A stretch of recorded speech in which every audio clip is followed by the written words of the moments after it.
Y vamos a tomar contacto con Daniel Parcero, que es periodista, que es historiador, revisionista del movimiento obrero.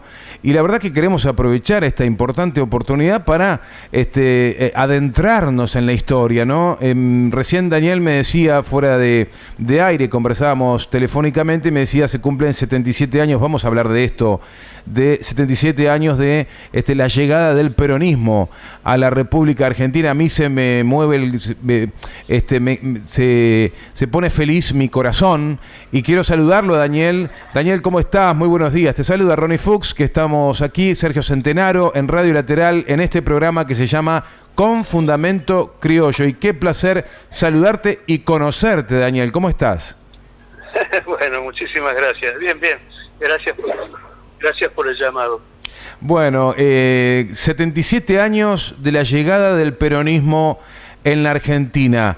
Soy todo oídos. La importancia, el impacto que causó eso en la masa obrera, en los trabajadores, no tiene nombre. Creo que hasta hoy sigue la onda expansiva y cada vez que escuchamos el canto de un peronista cuando empieza con su retórica, nos emocionamos. Contanos cómo fue eso hace 77 años. Mirá, más que contar lo que fue, que es prácticamente de público conocimiento, hay sí cosas que lamentablemente ni la propia conducción de la Central Obrera Nacional ni las propias autoridades del Partido Justicialista ni importantes referentes políticos sindicales a nivel nacional, desde el presidente de la Nación para abajo, recuerdan o reivindican, o mejor dicho, han dejado de recordar y de reivindicar. No fue solo un hito histórico que Perón haya ganado aquellas elecciones en 1946, hace 77 años, y que se instalara en el gobierno para hacer un montón de transformaciones que se produjeron en lo que pudo denominarse, y también se olvida, como el estado de participación y bienestar de la República Argentina. ¿Y por qué digo esto? Y reitero esto. No era la aspiración de Perón llegar al gobierno, sino que tenía en claro que tenía la posibilidad de acceder al poder. Llegar al gobierno es una cosa muy determinante, muy práctica. Cualquiera puede acceder si tiene los recursos, si tiene la responsabilidad de llevar a cabo una campaña que le permita acceder. Pero ¿alcanza con llegar al gobierno? O hay que tener en claro que llegar al gobierno es la posibilidad de tener en manos el poder para transformar la realidad. De esto se trata. Esta era la visión táctico-estratégica que tenía Perón. Y no fue casualidad, no cayó en paracaídas, no solo fue que pasó el 17 de octubre, es decir, unos meses antes, el año anterior. Tenía Perón una visión, como decía, táctico-estratégica muy importante, y para esto había convocado a los trabajadores previamente, y no a cualquier trabajador. Uno de los primeros gremios que se omite en mencionar de que Perón se acercó junto con el coronel Mercante para tenerlos en cuenta en lo que fue la planificación del Estado, que después se concretó a través del primer plan quinquenal, fueron los trabajadores del Estado. Y no cualquier trabajador del Estado. Fue precisamente a convocar al secretario general de los estatales, que era un un dirigente de YPF, que estaba al frente de la organización, y lo convocó para que se incorpore al Partido Laborista y sea candidato a diputado nacional. Fue el primer diputado nacional de los trabajadores a través del Partido Laborista, que sirvió para la construcción de este plan quinquenal y que no defraudó en un momento al peronismo ni a la clase trabajadora, y de esto se olvidan. Entonces esto es lo que yo trato de reivindicar permanentemente, porque no alcanza con... Ahora veíamos y escuchábamos en el día de ayer al presidente, como se viene escuchando a otros importantes dirigentes del peronismo con aspiraciones al gobierno, pero nadie convoca a los trabajadores para planificar el Estado y poder llevar adelante de vuelta, reivindicar aquello del peronismo y tener en cuenta un plan previo, un plan quinquenal previo al día de las elecciones. Queremos saber de qué se trata y tenemos los trabajadores para aportar muchísimo en eso, y venimos siendo desoídos, no venimos siendo convocados para esto. ¿Se entiende? Sí, sí. Sí, se entiende y se siente también. La verdad es que hemos tenido años bastante difíciles en lo económico y necesitamos nuevamente volver a la carga, ¿no? Que la distribución de la riqueza empiece también a llegar a los trabajadores. Esto creo que no se está sintiendo, y en esto creo que coincidimos. Hace falta más peronismo. Sí, más peronismo en el sentido, digamos, de convocar, porque siempre se dice, ¿no?, que la clase trabajadora es el eje fundamental para la transformación política. Pero si vos a la clase trabajadora no la formás, digo, yo quisiera que levante la mano algún sindicalista de los popes de la Central Obrera y me digan cuál de sus sindicatos están haciendo formación de cuadros. Uno que me lo diga, porque cuando volvieron a reinstalarse en la conducción de la Central Obrera, autoinstalarse, porque están por fuera de su propio estatuto interno, o sea, son usurpadores, no son ocupas. Intentaron la última conducción hacer una escuela de formación de cuadros que duró 2 días, lo publicaron por todos lados, que empezaban con la formación de cuadros, hicieron 2 charlas y se mandaron a mudar, no hicieron más nada. Que dejen de mentir. ¿Cómo es, Daniel, una verdadera formación de cuadros? A ver, si te fuera designada esta responsabilidad, no sé, desde las organizaciones, la CGT, etcétera, te designan esa autoridad. ¿Cómo pensás vos un programa de formación de cuadros a nivel nacional? ¿Cómo lo harías? ¿Y qué tiempo tiene que tener? Es muy sencillo. Si tengo tiempo te lo explico. Sí. Esto es algo que aprendimos quienes venimos de la década de militar, de la década del 70, los setentistas, sí, que veníamos luchando por el boleto obrero estudiantil por allá en la época entre el Cordobazo y la dictadura de Lanuse. Eras un pibe, Daniel. ¿Qué edad tenías en ese entonces? Tenía 16 años. ¿Viste? Y fui formado por formadores de cuadros. Yo soy de los fundadores del Frente Izquierda Popular en 1971, la primer colectora histórica del peronismo. Wow. Y recuerdo cuando llegábamos acá al local nuestro, acá en la calle Alsina 2786, y participábamos de las reuniones que se hacían, las reuniones de los nuevos cuadros, o sea, de los que éramos adolescentes, éramos estudiantes secundarios, y se ponía un almanaque. Esto se hacía todos los años al comienzo del año, y todos los viernes teníamos una reunión de formación de cuadros. Y esa formación de cuadros, ¿qué era? Era charlas que daban historiadores, periodistas, revisionistas, gente que estaba interesada en la política, gente mayor, que nos enseñaban la historia argentina, la historia que no nos contaban en el colegio, la historia esa que venimos nosotros todavía reivindicando cada 25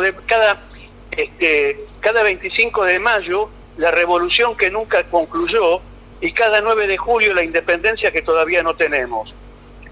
Empezábamos por ahí a explicar qué había sido el plan de operaciones de Moreno, si era cierto que San Martín había cruzado los Andes en un burro muerto de hambre, y para qué la había cruzado. Estas cosas se dividían en charlas que se daban todos los viernes con un título distinto, y esto no solo pasaba en mi partido, a su manera, y aunque yo no estuviera de acuerdo, o no esté de acuerdo, también lo hacía el Partido Obrero, lo hacía la izquierda, lo hacía la UCRI, cuando existía todavía, en aquel momento todavía el sector del frondicismo, lo hacía el partido de Alzogaray. ¿O dónde te crees que se formó Massa? ¿Dónde se formó Massa? ¿Dónde se formó Massa? Ahí, en el partido de Alzogaray. Se formó bien, después se transformó, lo que sea, pero tuvo en ese segmento político, tuvo su formación inicial, porque formaban cuadros, pero estemos o no de acuerdo con lo que proponían, ese es otro debate. Pero digo, todos los partidos políticos en los 70 hasta principios de los 80, o hasta el término de la dictadura, teníamos formación de cuadros. Y se hacían, en el caso mío eran los viernes, en otro eran los jueves, en otro eran los miércoles, en otros partidos. ¿Cambia un poco la formación de cuadros en el año 71 o 72 que la formación de cuadros en 2023? Que ahora ya no hay. Ahora ya no hay. Acá se reunió el Partido Justicialista hace una semana atrás, o dos, no recuerdo bien, un día de semana, cortaron la vereda, fue el día que hubo mayor cortes de luz en la capital federal. Cortaron la vereda porque había que dejar pasar solo a los dirigentes.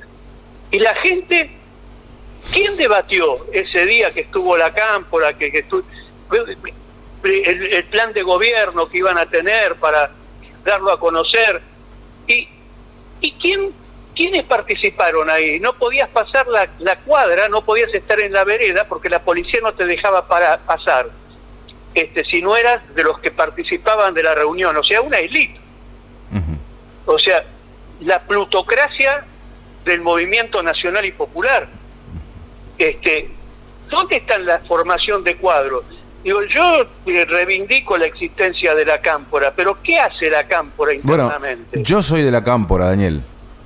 Bueno, lo digo con un ánimo de independencia crítica y constructiva. Perfecto. Te estoy escuchando atentamente porque está bueno el análisis que haces. Yo doy clases en varios sindicatos. Sí.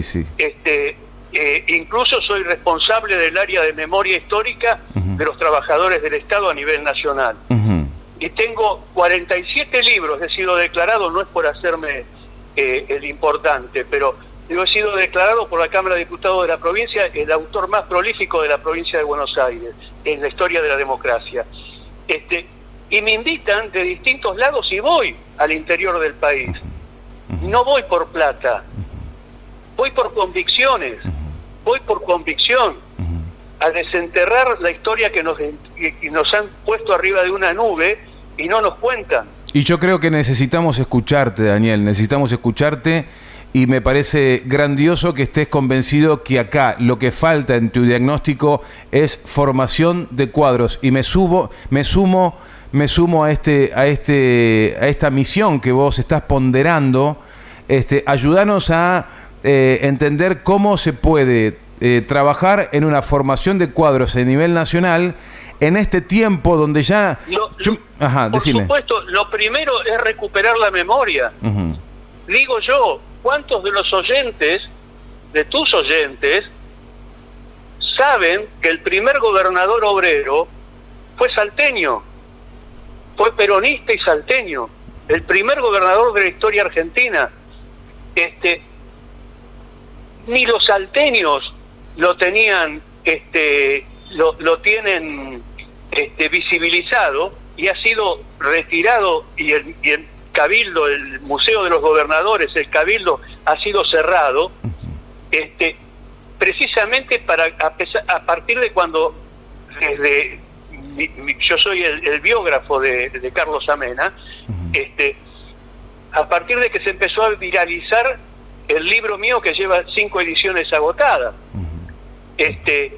Pero ¿quién me da risa? Porque y lo cuento sin ninguna vergüenza, hace poco tiempo atrás estaba yo en Salta, creo que era en el mes de octubre más o menos, y recibo una llamada del Partido Justicialista, porque gracias a la viralización que ha tenido el libro, se había enterado el presidente del Partido Justicialista de quién era la foto que tenía en su despacho atrás de su oficina. Escúchame. Increíble. Por favor, y no estamos hablando del gobernador, que sabemos que viene de una casta que mucho poco tiene que ver con el peronismo. Estamos hablando del presidente del partido. Bueno, esto a mí me honra, digo, que bueno, que sirvió para que este compañero tenga presente esto, y ahora se pueda también hablar dentro del Partido Justicialista de quién fue Samena.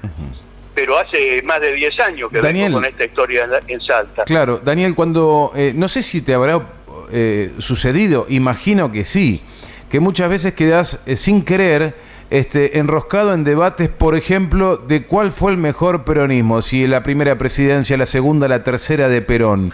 Cuando te pasa eso, ¿cuál es tu opinión? ¿Cómo calmas las aguas de debates que son muy calientes, que no terminan nunca? Precisamente esto, de que hay que volver a debatir cara a cara, no por internet, no por las redes sociales, sino cara a cara. Ya pasó la pandemia. Cara a cara, poder debatir por qué Perón llegó a ser Perón. ¿De qué manera Perón llegó a ser Perón? Vuelvo a decir lo que dije casi al comienzo, no cayó en paracaídas. No vino un día y dijo, yo quiero ir preso para que se haga el 17 de octubre y el pueblo salga a la calle y me libere. No, no fue así. ¿Por qué? ¿Para qué? ¿Por qué Perón fue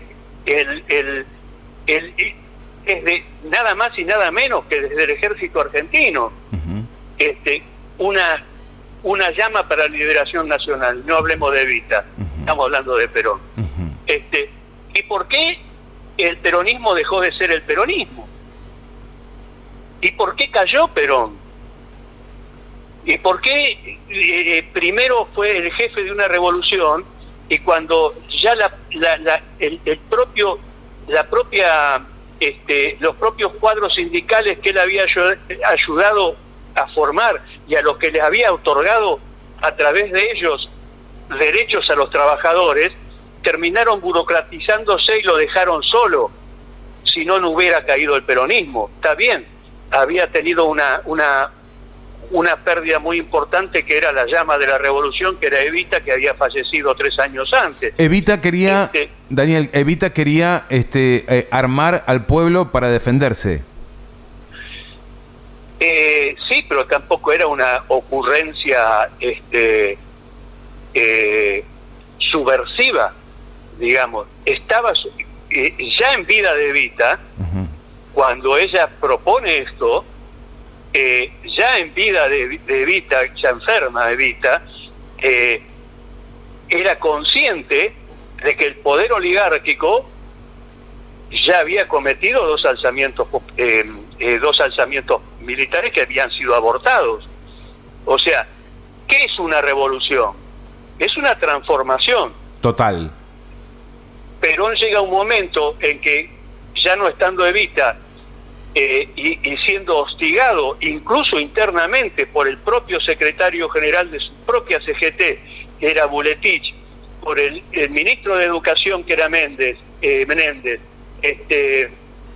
en su propio último vicepresidente, que era Tesaire, venía siendo acosado con falsos argumentos de que la Iglesia estaba en contra del peronismo. La Iglesia era cierto, pero estaba en contra.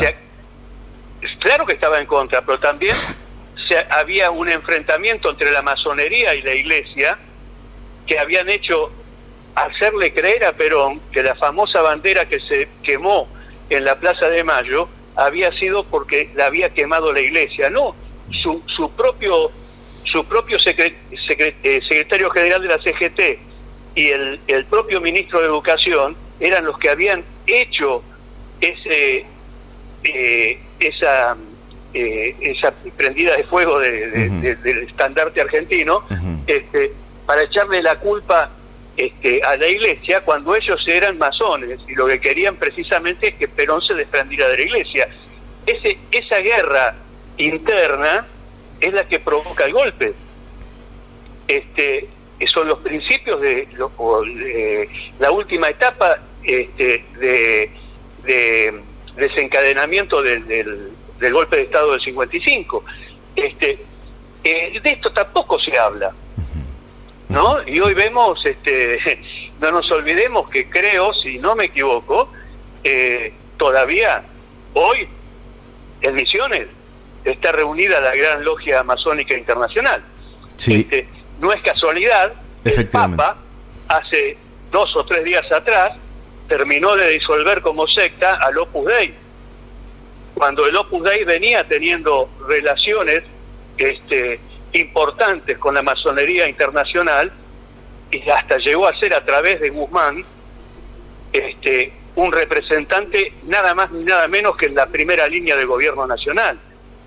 Bueno, si no entendemos nuestra historia, no vamos a entender nunca el presente y vamos a volver a fracasar. Qué interesante escucharte, Daniel, qué interesante. Y a ver, vos, te pido por favor que me corrijas. Entiendo que el general Perón, no sé si entrevistado por Pino Solanas, ya entrados los 70, en algunas entrevistas muy prolongadas que concedió, llegó a arrepentirse de alguna manera de no haber confrontado este intento de golpe de Estado. Es decir, por supuesto, dijo, hubiera ido a las armas, hubiera combatido. Sí, bueno, ese fue parte de la crisis de los años 70 también, ¿cierto? Que hubo quienes malinterpretaron desde el propio movimiento nacional y desde sectores de la juventud aquellas palabras para aquellas palabras que Perón había tenido en el exilio junto con Pino Solana, que es motivo después de la película, ¿no? Que muchos han visto, para acelerar un proceso revolucionario no planificado desde el Estado, porque Perón ya no era el Perón de su juventud. Y Perón, no sé si lo tenían claro o no, no me voy a poner a discutir estas cosas, pero creo que sabía a quién había elegido como su vicepresidenta y no estaban las condiciones dadas. Aquellos sectores que malinterpretaron lo que Perón había dicho desde el exilio a Pino Solana, para presionar, terminaron siendo nada más ni nada menos que un ala desestabilizadora de un proceso democrático, nacional y popular. Bueno, hizo lo suyo López Rega también, ¿no? En aquel entonces. Por eso, sí, claro. Y cómo vino López Rega, tampoco nadie lo habla. Contanos. Los otros días estaba hablando acá con uno de los hijos de Urien en mi oficina y le dije: ustedes han sido unos militantes extraordinarios, vos y tu hermano han sido dos brillantes dirigentes políticos, pero olvidaron de seguir reivindicando la figura de su padre. Soy yo el que la sigue reivindicando, pero ustedes son los hijos. Porque ¿quién fue Urien? ¿Desde dónde se inspiró Perón para ser Perón y plantear la necesidad del tercer mundo? hay mucho para dialogar, Sí, hermano. sí, realmente sumamente... Porque tampoco López Rega cayó, no sé cuánto tiempo queda, pero tampoco en tu espacio, ¿no? Sí. Pero tampoco López Rega cayó en un paracaídas. ¿Quién fue Mirá, López Rega y quién fue después de López Rega? bueno, la dejamos ahí picando Cuando quieras. y ya combinamos la semana que viene un nuevo contacto, ¿te parece? Y entramos de lleno con López Rega. ¿Eh? Bueno, sí, como guste. ¿La conoces a Iciar Recalde? ¿A Iciar Recalde? Sí, Sí, claro, conozco a Recalde, soy amigo de Recalde. de Iciar Recalde. No, No, del padre. del padre. No, yo te hablo de Iciar. Iciar Recalde. Esta escritora que hizo Santa Evita, que escribió Santa Evita. No, bueno, porque si la conocías... No, personalmente no la conozco. Ah, está bien, no, bueno, para ver si podíamos entrar también en ese tema. Pero López Rega es un tema muy, muy, muy importante porque divide aguas a lo recontra Pavote y creo que es un momento muy álgido del país. ¿Por qué López Rega, el hermano Daniel? ¿Por qué el hermano Daniel llegó a ser López Rega? Dale. Me mataste. Me mataste. Bueno, pero la semana que viene la seguimos, ¿te parece? ¿Hoy qué día es? Sí, ¿Jueves? cuando quieran. Hoy es jueves. Bueno, el jueves que viene. Dale. Bueno, avísenme un día antes para que me acuerde. Bueno, realmente fue extraordinario la charla. Te agradecemos mucho, Daniel, ¿eh? Una fuente de sabiduría. Te mandamos un abrazo. ¿Eh? Simplemente el compromiso militante en el campo nacional y popular. Me encanta. Intentaremos transitar ese camino también. Te mandamos un abrazo muy grande y agradecerte este tiempo. Bueno, igualmente, ¿eh? Hasta pronto. Que la pasen bien. Hasta Chau, luego. chau.